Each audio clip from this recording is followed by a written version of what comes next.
Hi, I'm Jason, broker owner of Starr Realty, and today I have a guest speaker, Jen McCall of Total Mortgage. And the subject today is how to get a leg up on other buyers. So, Jen, Thank welcome. you. Thank Thanks for you. having me. Can you talk about the importance of getting either a pre-qualification or a pre-approval? I'll let you distinguish between the two different the two different Yeah. things. Like you explain. Yeah. So they're pretty much used interchangeably, pre-approval, pre-qualification. I do it. There is a difference, but essentially, you've got two choices. You can call a lender, chat with us. We get some information. We figure out what your goals are. And we get you pre-approved or pre-qualified. You get a letter and move on with making offers. And that's usually the typical way that it goes. But there is another step you can take and actually get a loan commitment. So that is what typically happens after you've found a property and your application goes through the underwriting process. You receive a formal commitment letter, but you can actually do that before you find the property. And we use a hypothetical scenario. We pick your price range. We set some taxes for it, and based on a hypothetical purchase, we can actually issue a loan commitment, which is a step beyond that initial, what people would call a pre-approval or pre-qualification. And that would really give a buyer a leg up on other buyers that have just gone out and done a pre-qualification. So you really haven't run their credit or verified any of their information, correct? In some cases, we are running a credit check for the pre-qual or pre-approval stage as well.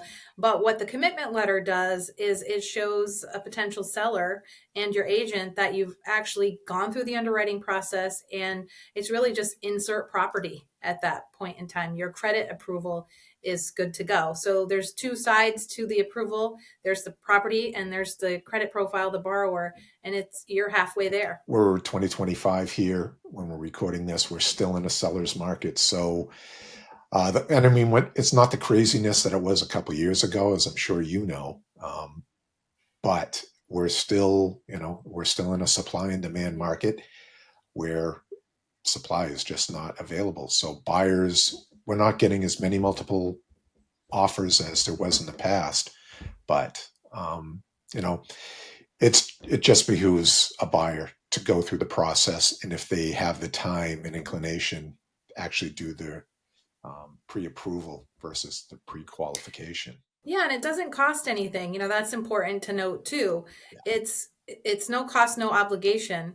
And if you are in the market, you're going to go through this process anyway. So it's just allowing you to get it out of the way up front, have peace of mind, and also give that potential seller peace of mind. This is a more solid offer that you're presenting now. Yeah, no, absolutely. If, they're looking at two or three or four offers on the table and somebody is just kind of thrown some figures out there versus somebody who's actually spent the time to do that, it just gives them a leg up, puts some heads and tails above the other offers. Yeah, and you So, put this process, a good part of this process behind you at that point too. So you can focus on your next steps, your home inspections and, maybe moving out of your current home, it just kind of pushes you further along in the process. right, it could shorten the closing time length. Absolutely. So, Absolutely. yeah, Yep. another advantage to Hmm. the buyer who spends the time and effort to do this. Yeah. Wonderful. Anything else you want to add to that? You said it, well, and I think especially in certain price ranges, they can be more competitive than others, and being able to jump on something quickly because you've already gone through the pre-approval process, you've got your loan commitment in hand, can definitely be a help. And also, I should note it does help you as well as the borrower, as the buyer. It helps you know exactly where you are. You'll know what your payment's going to look like. You'll know how much you'll need to close, and that might help you when you're negotiating. You may be able to put less down than you think and negotiate differently than you would if you didn't have that knowledge. Well, and from an agent standpoint, it helps, especially the buyer. But there's nothing worse than showing a buyer a property that they fall in love with, and at the end of the day, it's just a little bit out of their range, it's a great disappointment, and it kind of negatively affects the entire process for them. Yeah. And we're both trying to make this as smooth and as enjoyable as possible. It doesn't have to be a stressful situation Right. if you follow the steps and follow the advice of professionals. Right. So wonderful. Hey, thank you so much. Before we go, would you like to let them know how to contact you? Yes, absolutely. So, easiest way to remember how to find me is my website, which is jenthelender.com. It's Jen with one N. And email is always good. I'm on my email all the time. It's jmccall, MCCALL, at totalmortgage.com. And I can tell everybody watching, I've been using Jen for 20 years. She's an absolute rock star. I've never had a single complaint. So, Jen, thanks for being here Thank you. today. And for those of you listening, as always, time is our most valuable asset.